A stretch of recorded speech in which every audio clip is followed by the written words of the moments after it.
Halo teman-teman, selamat datang lagi di YouTube channel aku, Karina Carlita. Apa kabar kalian semua hari ini? Semoga dalam keadaan yang sehat dan bahagia. Ella Andini berusia 24 tahun, merupakan warga Kelurahan Teladan, Kecamatan Tobo Ali, Kabupaten Bangka Selatan, Kepulauan Bangka Belitung. Ia adalah anak sulung dari 3 bersaudara. Ayah Ella bernama Safwan Heri berusia 45 tahun, sedangkan ibunya telah meninggal dunia.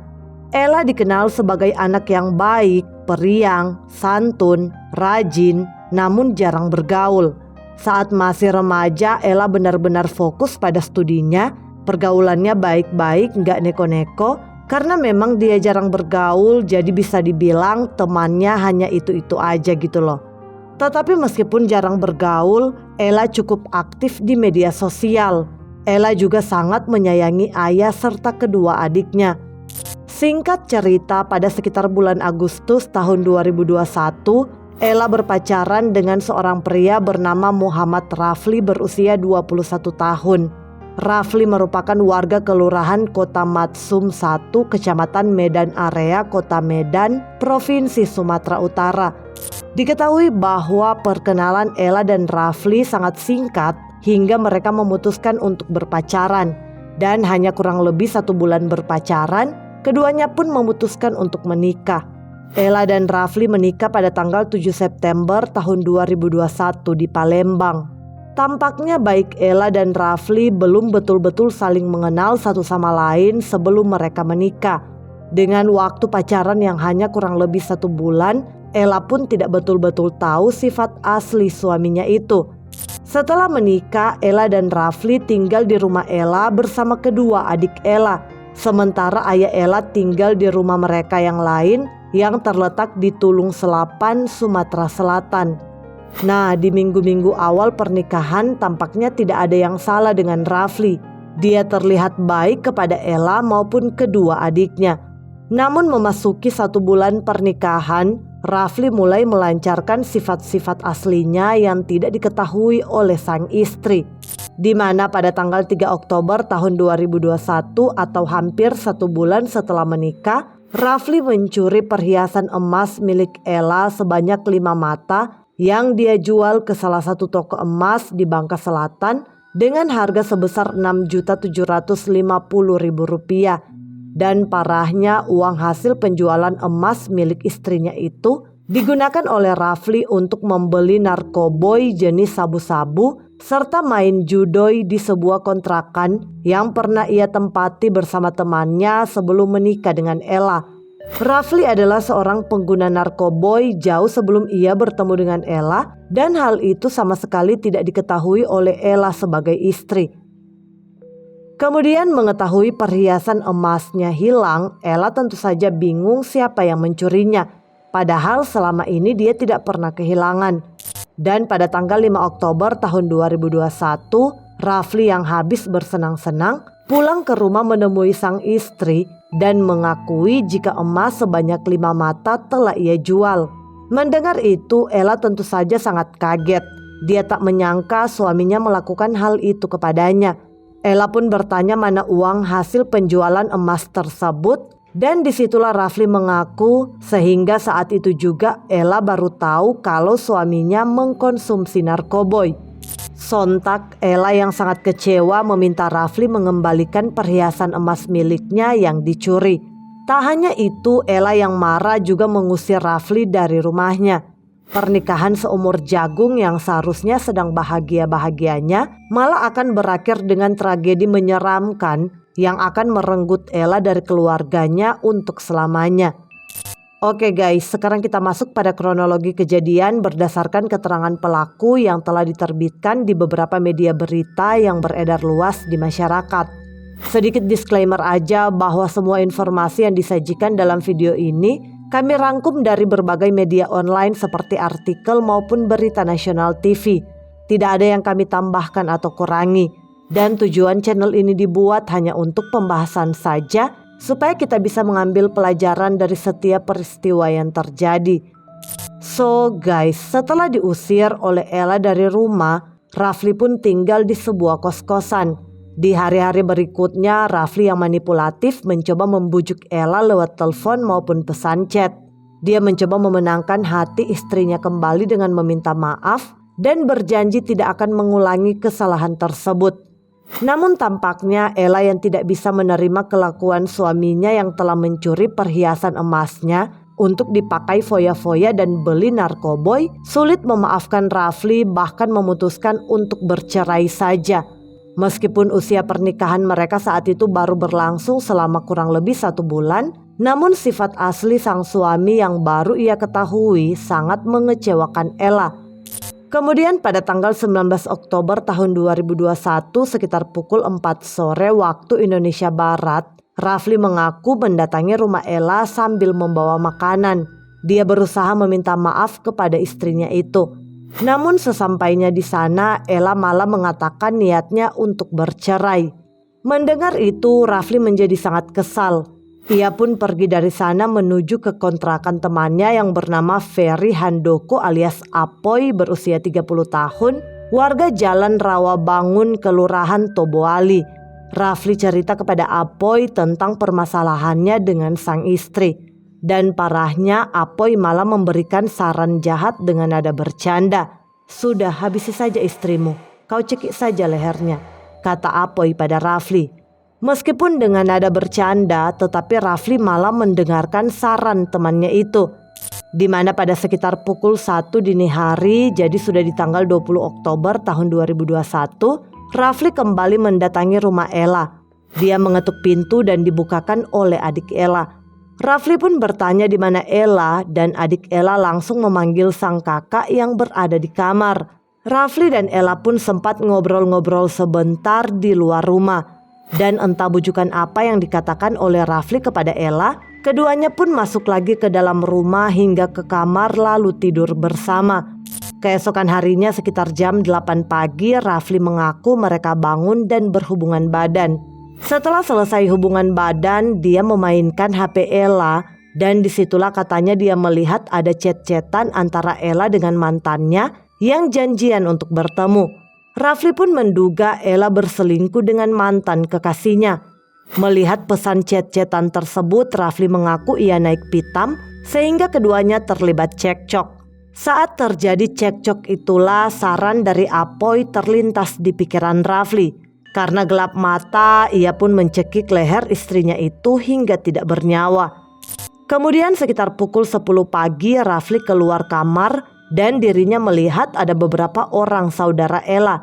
Kepada mereka Rafli mengatakan Ella masih tidur dan ia berpamitan keluar rumah untuk mengantar paket dengan membawa kabur handphone iPhone 12 Pro Max serta sepeda motor jenis Yamaha NMAX milik Ella. Rafli segera melarikan diri dari sana menuju ke tempat Apoy dan dia mengajak Apoy mengantarkannya menuju ke Pangkal Pinang. Saat dalam perjalanan, Rafli bercerita kepada Apoy tentang ia yang telah menghabisi nyawa istrinya. Mendengar itu, Apoy sempat kaget. Dia tak menyangka candaannya kemarin hari betul-betul dilakukan oleh Rafli. Namun meskipun begitu, Apoy tetap mengantar Rafli. Lalu sesampainya di Koba, Bangka Tengah, pelaku menjual HP milik korban di sebuah konter senilai 11 juta rupiah. Dan uang hasil penjualan handphone korban tersebut mereka bawa ke kota Pangkal Pinang. Rafli dan Apoy bermalam di sebuah rumah makan di Jalan Muntok, kota Pangkal Pinang. Kemudian keesokan harinya yaitu Kamis 21 Oktober 2021 sekitar jam 8 pagi, Apoy mengantar Rafli ke Desa Kace, Kecamatan Mendo Barat, Kabupaten Bangka untuk menumpang mobil truk sawit. Lalu truk sawit tersebut berangkat ke Desa Mapur, Kecamatan Riau Silip, Kabupaten Bangka untuk mengambil sawit dan berencana akan berangkat ke kota Palembang, Provinsi Sumatera Selatan. Sementara Apoy kembali lagi ke kontrakannya. Nah, kasus ini terungkap setelah masih di hari yang sama penghilangan nyawa Ella terjadi. Salah satu adik Ella yang bernama Karen merasa aneh dan curiga lantaran sejak pagi kakaknya tidak keluar kamar. Tak seperti biasanya, Ella belum juga keluar kamar, padahal waktu itu sudah pukul 3 sore. Karen pun mencoba mengetuk-ngetuk pintu kamar sambil memanggil sang kakak, tetapi tidak ada jawaban dari dalam. Akhirnya adik Ella memutuskan untuk langsung masuk ke dalam kamar kakaknya itu. Dan betapa histerisnya Karen ketika menemukan sang kakak sudah tidak bernyawa, terbujur kaku di atas tempat tidur dengan leher terdapat bekas cekikan. Karen yang syok segera berlari keluar memanggil saudara mereka yang lain untuk memberitahu kondisi Ella. Dan pada pukul 4 sore, bibi Ella yang bernama Sutriyanti mendatangi Mapolres Bangka Selatan untuk membuat laporan bahwa keponakannya ditemukan tewas di kamarnya dalam kondisi hanya berpakaian atas saja. Menerima laporan tersebut, tim Polres Bangka Selatan segera menuju ke lokasi dan melakukan olah TKP. Selanjutnya jasad korban dibawa ke Rumah Sakit Umum Daerah Toboali, Bangka Selatan guna dilakukan visum. Dan dari hasil pemeriksaan medis mengungkap bahwa penyebab kematian Ella adalah karena penghilangan nyawa akibat cekikan di leher. Berdasarkan keterangan dari saksi-saksi termasuk adik-adik serta saudara-saudara Ella, mudah bagi polisi untuk mengidentifikasi terduga pelaku, yakni Muhammad Rafli yang tak lain merupakan suami korban sebagai orang terakhir yang bersama korban sebelum ditemukan tewas. Keluarga juga mengatakan pada polisi tentang permasalahan yang terjadi antara pengantin baru yang baru menikah selama kurang lebih 1 bulan itu. Dengan informasi tersebut, polisi pun segera memburu Rafli yang telah melarikan diri.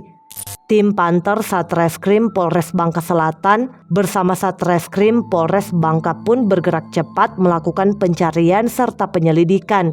Dan berdasarkan informasi dari beberapa saksi yang sempat melihat Rafli bersama temannya yakni Apoy, polisi pun pertama kali mengamankan Apoy untuk dimintai keterangan.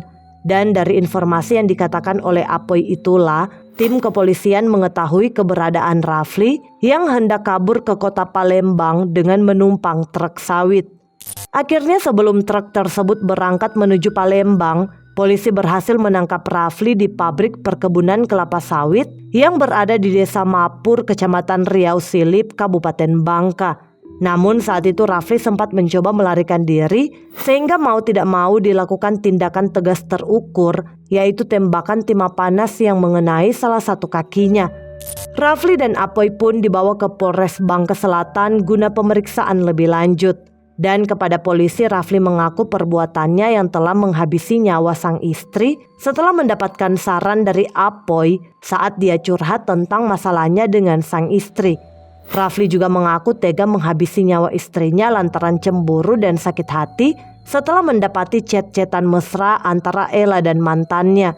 Dia menduga Ella berselingkuh dengan mantannya itu.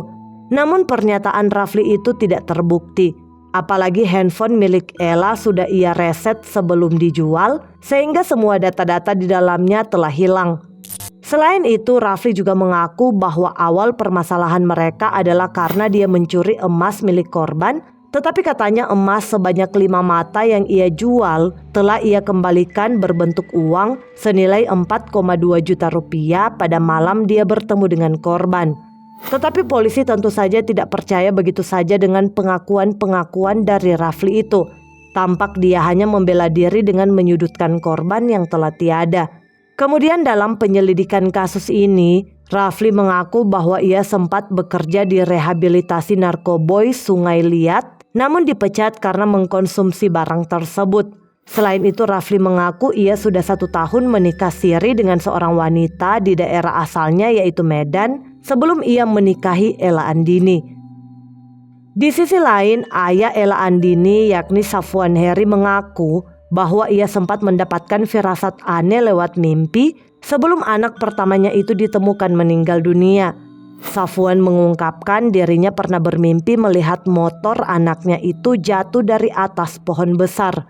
Saat mimpi itu Safwan sedang berada di rumahnya di Tulung Selapan, Sumatera Selatan, sementara anak-anaknya yakni Ella serta 2 adik Ella itu berada di rumahnya di Kelurahan Teladan, Kecamatan Toboali, Kabupaten Bangka Selatan, Kepulauan Bangka Belitung yang menjadi TKP.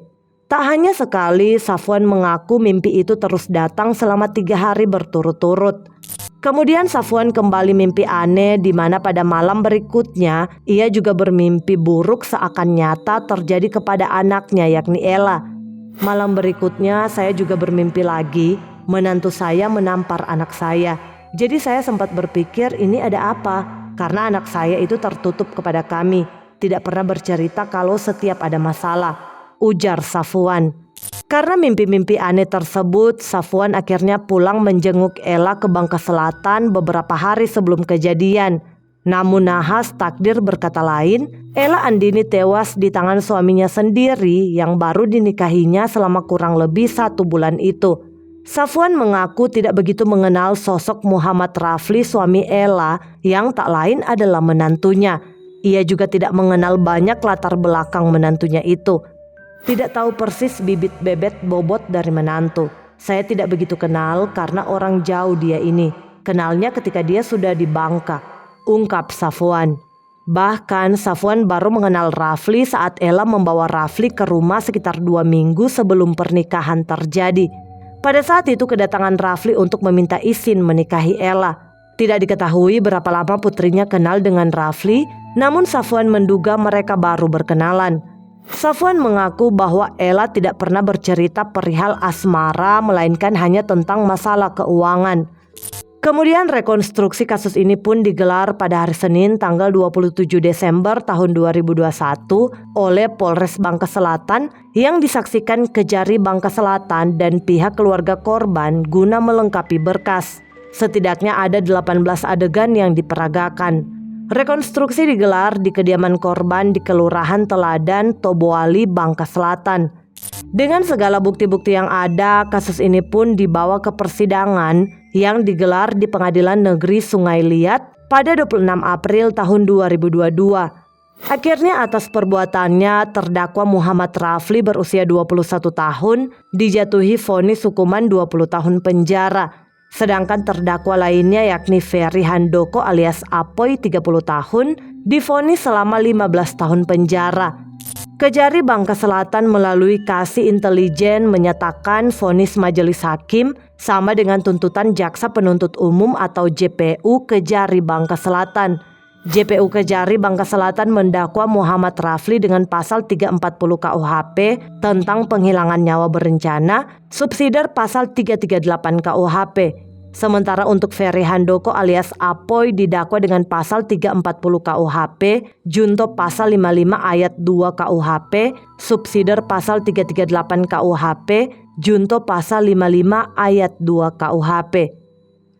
Oke guys, sekian dulu ceritaku. Sampai jumpa di video selanjutnya. Bye.